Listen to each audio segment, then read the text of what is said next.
Hey everyone, welcome back to CryptoCache. Thank you so much for joining me here. Hope you're having an amazing day. We're going to take a very quick look here at KuCoin, see kind of what's going on, and if it's worth getting back into this coin or holding on, selling, whatever the case is, depending on where you're at. Now, if you're new to the channel, I'm not a financial advisor, just love teaching people how to trade. This is my day job, my passion, and I love helping people become better traders. So if you can learn a thing or two here today, I've done my job, and I hope that you benefit. Of course, if you want more benefit, I have a trading community, trading academy, and also send out signals for every single trade that I take.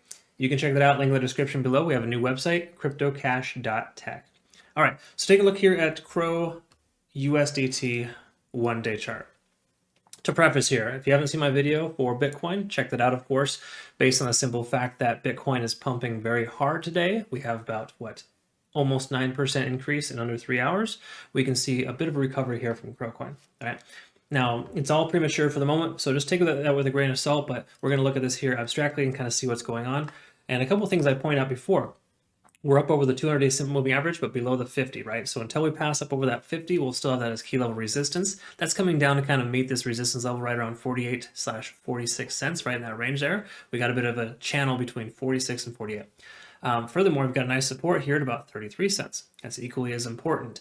So we're kind of in this channel. It'll probably be a channel trading type of scenario for a little while until we get a little more stability from Bitcoin. If Bitcoin can stay over 40,000/40,500 for a few more days, then we're going to see KuCoin likely take off.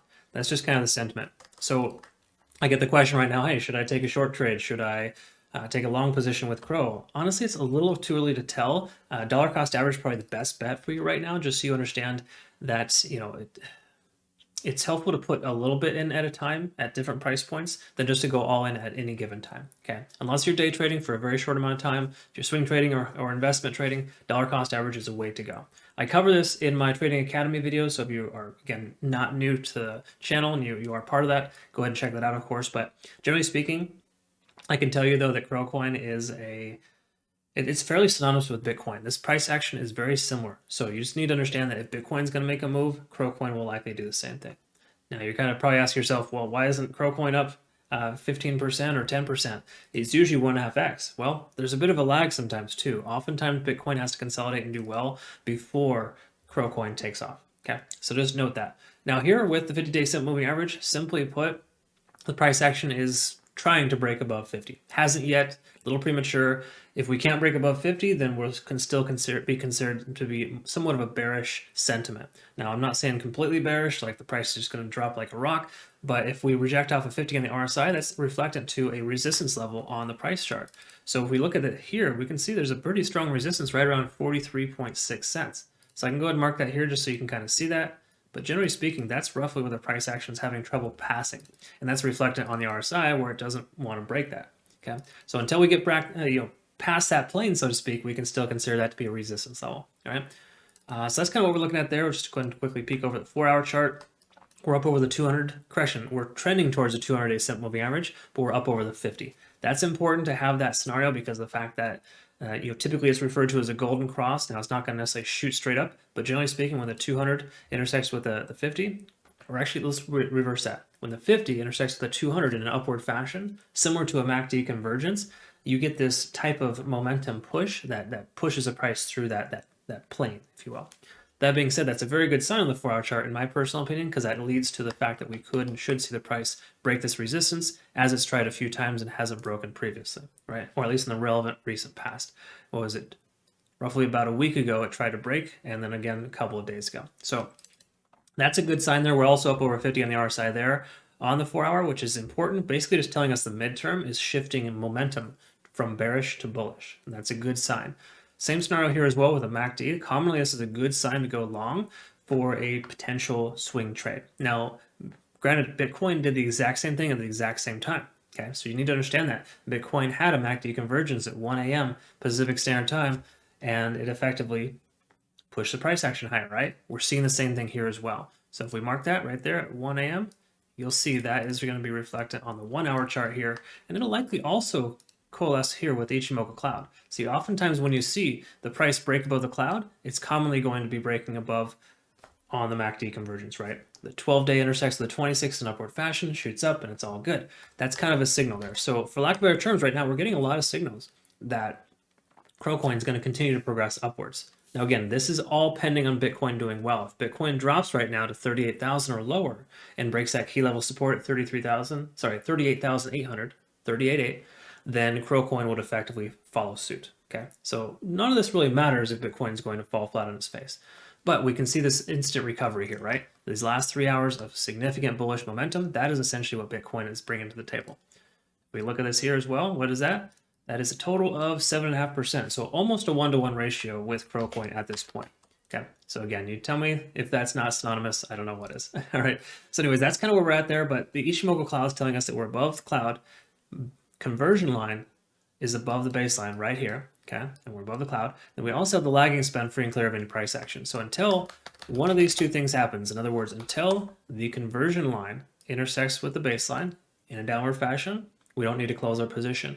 Until the lagging span intersects with the price action, we don't need to close our position. So hypothetically, we have roughly about 16 hours worth of time to identify if we need to exit our position or if we want to continue to hold for the price to come higher. So right now, the cloud is telling us to leave our long position open if you have one. Granted, I don't think a lot of people have long positions open right now, considering the state of the way the market is. So this may only apply to a select few. But that being said, it might be advantageous to consider dollar cost averaging before the price shoots up. Again, only put in small percents of your total portfolio into this at the moment. You don't want to put all your eggs into one basket and the price comes back down tomorrow. That sucks really hard when that happens. So put in a little bit. Comes down tomorrow, you're not going to be as sore. You're going to feel okay about it because then you can add to your position again later, right? That's the whole concept of dollar cost average, is to make sure that you only put in little bits at a time. Anyways, that's kind of the summarization here for KuCoin. So simply put, Crow needs to break the resistance level at 43.6 cents. Once it breaks that resistance plane and consolidates above, we'll be in much better shape. Pending Bitcoin doesn't do anything stupid and goes sideways for a little while and continues to progress upwards slightly, KuCoin will eventually break free. And once KuCoin gets above this key level resistance here at about 48 cents, breaks that channel from 46 to 48, then we'll be in really good shape here to see KuCoin probably take off and eventually become more independent of Bitcoin. I do feel like we're going to start seeing a lot of coins moving independent of Bitcoin in the next couple of months once all this craziness is behind us with this inflation. And I think we're going to see a really cool, I wouldn't say calm waters per se, but we're going to have open seas, for lack of better terms. A lot of good coins that have good fundamentals like KuCoin and a handful of others, they're going to do very, very well, but they're not able to fly very free right now until that happens. Okay, so what we want to identify in the next few days here is to try to find coins that are moving independent of Bitcoin, even if Bitcoin were to sell off. So if Bitcoin comes down to 38.8, for example, and bounce off that key level support, that's what I'm hoping for. If that were to happen, we'd be able to identify quickly what's going on with these other altcoins. The other ones that continue to take off, such as I think Atom and a handful of other ones, they're going to be the coins worth investing in, right? Those are the ones that are going to start breaking their all-time highs and keep going higher, like Solana did a few months ago, or ADA before that, right? So anyways, just some food for thought. I hope you found benefit here. Of course, KuCoin's still in good shape. I do think that 33 cents is probably the lowest point we're going to see from Crow. And again, that's pending Bitcoin doesn't come below 33,000, right? We see sub 33,000, sub 29,000 for Bitcoin. Totally different story for Crow, right? This is a shelf and it's going to fall hard if it happens. But between now and then, we got a decent amount of volume, decent amount of, accumulation, so to speak, a nice buy wall there. I don't think it's going to go any lower. So consider setting your dollar cost average targets below the price point now. You'd probably get filled eventually if that were to happen, but if not, that's okay too. Add to your position now. Just be frugal and don't add everything at one time. Hope you found benefit, of course. If you did, like, subscribe, comment below, let me know. If you're not currently a community member, consider joining. CryptoCache.tech is the website. I have a trading academy, send out signals for every trade that I take, and we have a private community group where we all learn and grow together. Awesome experience. Look forward to getting to know you better. Have a great rest of your day. We'll see you.